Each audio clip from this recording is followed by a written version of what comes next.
বিসমিল্লাহির রহমানির রহিম। গতকাল লং মার্চ টু ঢাকা কর্মসূচিতে পুলিশ কর্তৃক অতর্কিত ও বর্বরতা হামলার প্রতিবাদ জানিয়ে আজকের এই সংবাদ সম্মেলন শুরু করছি। আসসালামু আলাইকুম। আজকে আমরা পুরো বাংলাদেশ থেকে বিএসসি ইঞ্জিনিয়াররা একত্র হয়েছি।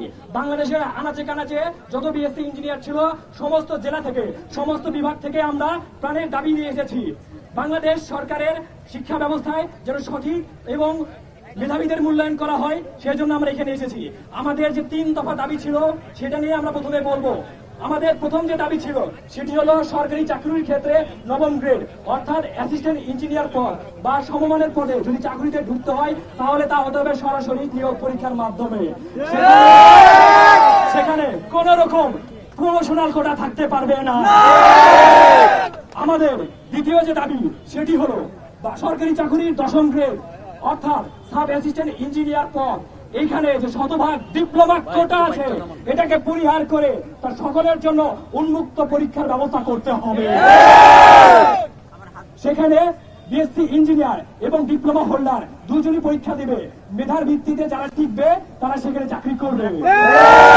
যদি এমনটা হয় তারা মেধার পরিচয় দিয়ে সেখানে শতভাগ চাকরি পেয়ে যাচ্ছে, তাতে বিএসসি ইঞ্জিনিয়ারদের কোন রকম সমস্যা নাই।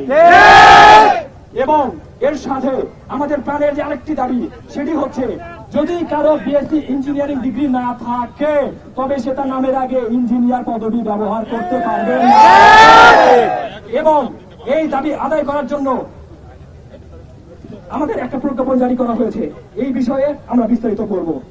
আসসালামু আলাইকুম, আমি মোহাম্মদ মেহেদী হাসান পিয়াস, পড়াশোনা করছি ঢাকা বিশ্ববিদ্যালয়ে। আমাদের আগে শিহাব ভাই আমাদের প্রাণের 3টি দাবি আপনাদের সামনে তুলে ধরেছেন।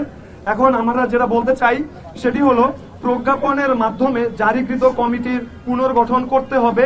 আমাদের প্রেসকৃত দাবিগুলির পক্ষে কমিটির আলোচনায় একটি রোড ম্যাপ এবং মিটিং প্রোগ্রেসের প্রিলিমিনারি রিপোর্ট আগামী 3 কর্মদিবসের মধ্যে প্রকাশ করতে হবে এবং যতক্ষণ না পর্যন্ত এই কমিটির পূর্ণাঙ্গ রিপোর্ট দেওয়া হবে ততদিন পর্যন্ত 10ম গ্রেড থেকে 9ম গ্রেডে যে কোনো ধরনের প্রমোশন বন্ধ রাখতে হবে এবং 10ম গ্রেডে কোন রকম নিয়োগ পরীক্ষা নেওয়া যাবে না।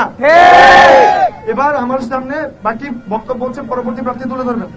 আপনারা দেখেছেন যে কিছুক্ষণ আগে ঢাকা মেট্রোপলিটন পুলিশের পেজ থেকে একটি মিথ্যা দাবি করা হয়। এটা আমি আপনাদের সামনে দেখাচ্ছি, যেখানে দাবি করা হয় আমাদের এই যে ছবিটি, এইটি ট্রিপলি 21 ব্যাচের রাফিদ খান, এই ছবিটি এই ঘটনার সাক্ষী আমরা সবাই।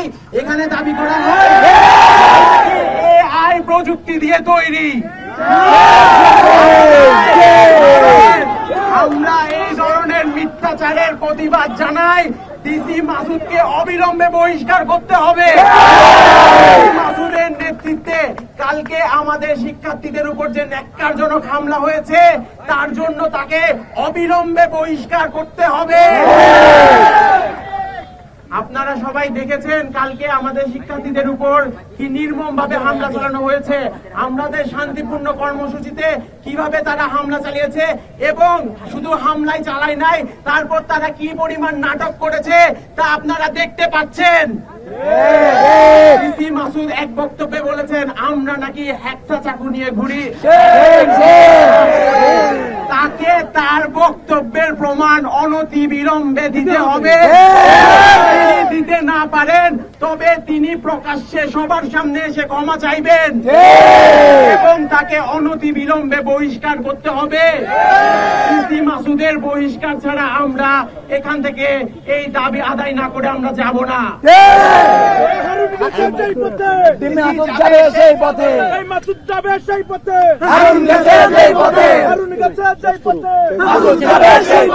এখন আমাদের সামনে বক্তব্য রাখবেন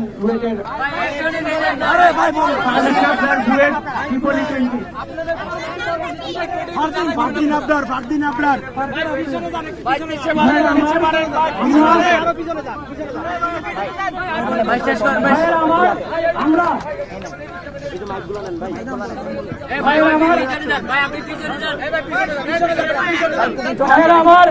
আমরা আজকে গতকালকে এসেছিলাম পুরো বাংলাদেশ থেকে। এখানে শুধুমাত্র বুয়েটের শিক্ষার্থী ছিল না, বুয়েট, ঢাবি, হস, সাস, এমআইটি সবাই ছিলেন। বিওপি সবাই ছিলেন, কিন্তু আমরা কি দেখতে পাচ্ছি, ডিসি মাসুদ উনি আমাদের কারো কথা চিন্তা না করে আমাদেরকে রাস্তায় টোকায়ের মতো আমাদেরকে ট্রিট করছে। আমরা কি কোনো সন্ত্রাসী? তাহলে আমাদের উপর হামলা কেন হবে? আমরা অবিলম্বে এই হামলার বিচার চাই, আমরা চাই তাকে বহিষ্কার করা হোক। আমাদের 50-এর বেশি শিক্ষার্থী আহত, এর দায়ভার কে নিবে? একজন গুরুতর আহত, তার পেটের ভিতরে পর্যন্ত স্প্রিংটা ঢুকে গিয়েছে, এর দায়ভার তাকে নিতে হবে এবং তাকে অবিলম্বে বহিষ্কার করা হবে।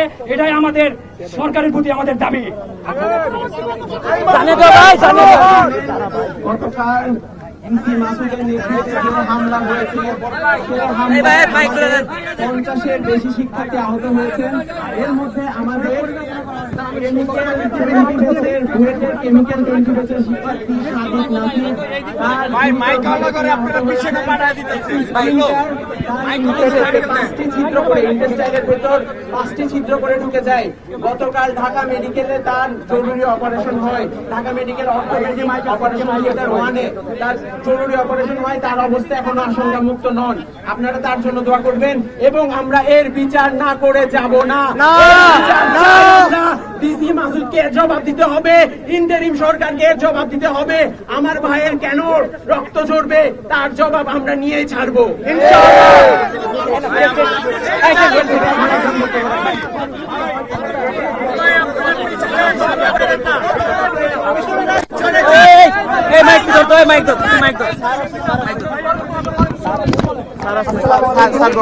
আমি চুয়েট থেকে বলছিলাম। আসসালামু আলাইকুম, আমি চুয়েট থেকে আসছিলাম, চিটাগং ইউনিভার্সিটি অফ ইঞ্জিনিয়ারিং তো আমাদের ইঞ্জিনিয়াররা বাইরে যায় কেন?